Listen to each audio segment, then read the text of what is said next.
Fragrances can often be a reflection of our mood and personality.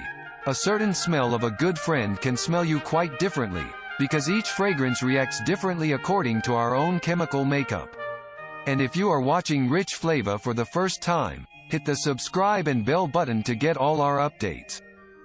When testing a perfume in a store, be sure to wait about 10 minutes to allow the fragrance to react to your body's chemistry before buying it. Smell it after the first application, then smell it again after waiting. This allows you to sample both the top and middle notes of the fragrance and give you a good sense of how the fragrance will last throughout the day. Be sure to limit how many fragrances you try at one time in a store. Just stick to 3 or 4 at a time. Otherwise, your olfactory senses may be overwhelmed and you may not be able to tell one perfume to the other. If you're concerned about an allergic reaction, wait about an hour or so after sampling the perfume. If there is no reaction at that time, it's probably safe to go ahead and splurge on that new perfume. Always apply fragrances directly to your skin or hair, as some fragrances, especially fragrances higher concentration of oils, may cause discoloration in certain fabrics. Never spray fragrances directly onto silk, it's going to damage it.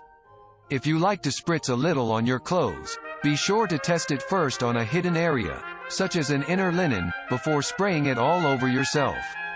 This is especially true of delicate fabrics and dry clean only clothing.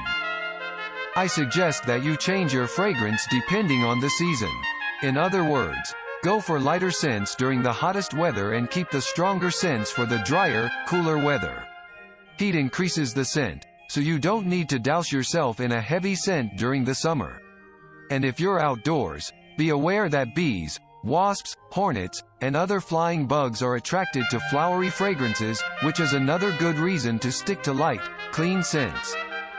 Speaking of heat, if you want to keep that favorite perfume as fresh as the day you bought it, keep your bottle in a cool, dark place.